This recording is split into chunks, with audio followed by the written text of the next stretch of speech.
ওরা খারাপ বিক্রি করে। থাকলে তো বাবাটা বানাইতেছে, ওরা তো দেশ নষ্ট করে লাইতেছে। সমস্যা হয়েছে, মানুষ বিপদে পড়ে আইছে, ওরা যদি খারাপই না করে থাকতে পারে, আর যদি খারাপই করে তাহলে থাকতে পারবো না, এনে থাকার দরকার নেই করে বাইক করে। নাহলে যদি এরা খারাপই করে, ইয়াবে কি বাবা টাবা বানায় না, ঠিক আছে, এগুলা বানায় খায়, মানুষকে বিক্রি করে ধ্বংস করতেছে দেশটা, আমগো বাংলাদেশে, তাইলে ওগুলো বিদায় করে দেওয়া সবচেয়ে বেটার। হ্যাঁ, ওইটা তো চাই, অবশ্যই চাই, কারণ আমাদের দেশে তো দেশ নষ্ট করে দিতেছে আপনার খাদ্য প্রাইসি সব কিছু প্রাইসি। আর এতগুলো লোক আমি বাস্তবে দেখে আসছি, এখানে আছে বুঝছেন, মানে একদম মনে করেন যারা স্থায়ী তাদের অবস্থা খুব করণীয় অবস্থা।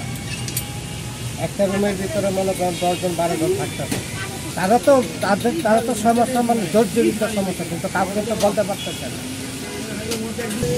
আমার মধ্যে চলে যাওয়াই ভালো।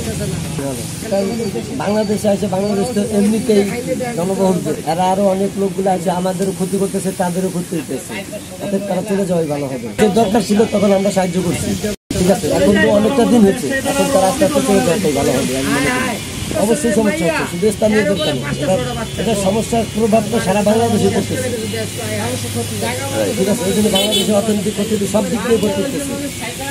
আমার মতে আমি বলতেছি যেটা আমাদের দেশ থেকে চলে যাওয়াটাই ভালো হবে, এটাই বেটার মনে করি। তো আমাদেরই জায়গা হয়নি, এই যে আমাদের নদী ভাঙে যেতেছে, অনেক নদী ভাঙে গেছে, বাড়ি করে চলে গেছে, ওরা থাকে কই, এদের তো খবর নেই না, রোহিঙ্গাদের খবর কেন নিতেছে?